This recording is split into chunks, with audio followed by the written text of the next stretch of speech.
Welcome to this channel. Don't forget to like, to share, and also to subscribe. In the news today, from the Daily Post, Nigeria in trouble.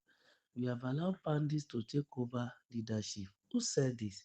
Malam Nasiru El-Rufai, former governor of Kaduna State. Nasiru El-Rufai says Nigeria is in trouble because bandits have been allowed to take leadership. According to El-Rufai, Nigerians keep repeating the same mistake of electing the worst people into leadership positions.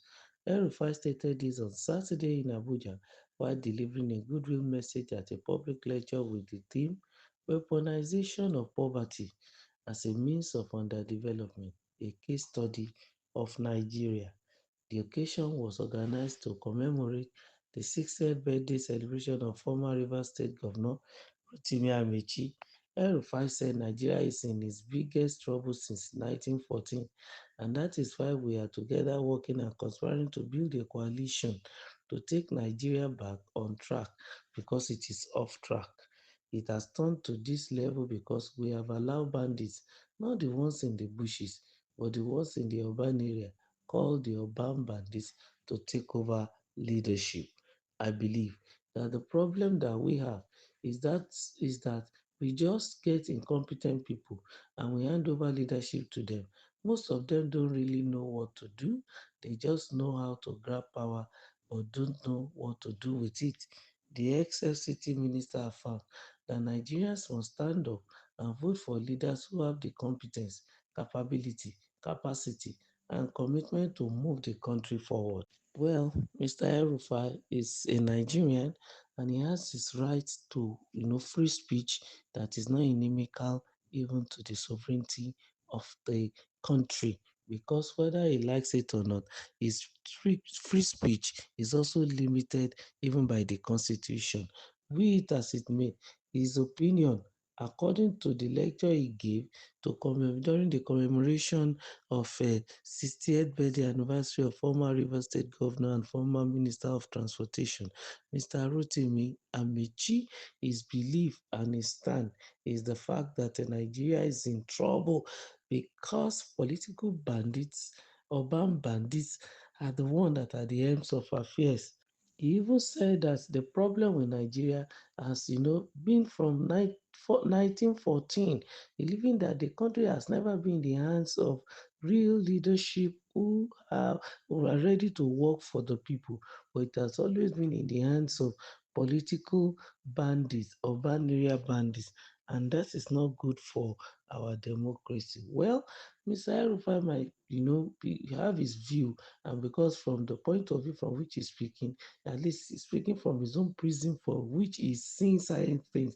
Maybe because we remember him as the former member of All Progressive Congress who defected from there to Social Democratic Party SDP at the beginning of this year, and also is also talking in coalition with other political platforms like the Labour Party or the PDP. But the question is, he might not be speaking to those parties directly, but there are certain individuals who are strong enough in the party that are within the talk as regards the coalition. At least among them is the former Vice President of the Federal Republic of Nigeria, and that was the candidate of People's Democratic Party in the 2023 election, and also the former governor of Anambra State, the person of Mr. Peter Obi, was the candidate for the presidential election from Labour Party. And there are some other people, which include the Rotimi Amechi, who is a member of the All Progressive Congress, but with the talk and the coalition is doing, he might have, resigned and out of the All Progressive Congress. And we also have so many other Nigerians that are within the coalition. In fact, there have been speculations that they might not even use the Social Democratic Party machinery or vehicle as the platform to launch the so-called coalition. And they are thinking and looking towards another party, maybe African Democratic Congress, or to establish a new party outrightly, which they suggested should be called African Democratic Alliance (ADA). But be it as it may, the view of Mr. El-Rufai, for the ruling party might be seen as an opposition view because he might not really enjoy this government. And we can't rule out the fact that he was a member of the party who worked assiduously as member of the campaign team to bring the president to power. And at the end of the day, he was taken to the Senate for him to be approved to be a minister. But the Senate outrightly rejected him. Why? Because there are so many petitions against him from left, right, and center. And I think to some extent, maybe there's nothing the president could do about it. Or more, or those who happen to be El-Rufai's enemy have been able to convince the president to also have a buy-in in their sentiment against the man. And we could not even forget the fact that when he was the governor of Kaduna State, he went into that forest and to see the bandits and also offer them money.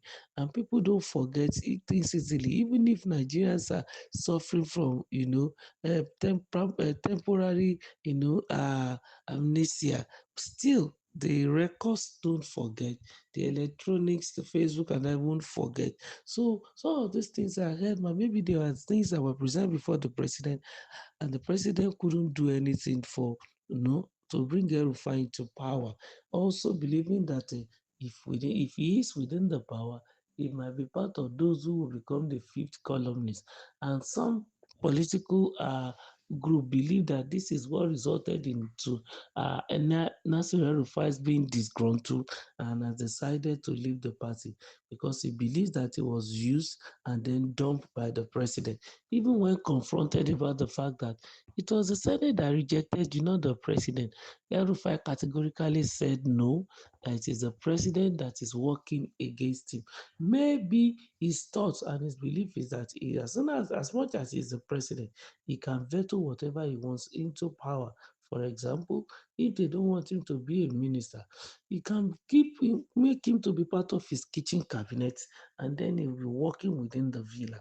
Of course, he might made the chief of staff, for the president, but here is a position that has been given to Bajabi Amila. So be it as it may, El-Rufai has already expressed himself, and the belief he has is that the power should be snatched off the hands of the likes of President Bola Ahmed Tinubu. Maybe he's bitter, we don't know. But what he's saying presently is that Nigeria is not in good shape, and then we shouldn't allow the situation to continue because Nigerians keep making the same mistake of electing the worst people into leadership. Remember to like, to share, and also to subscribe to our channel. Thank you very much.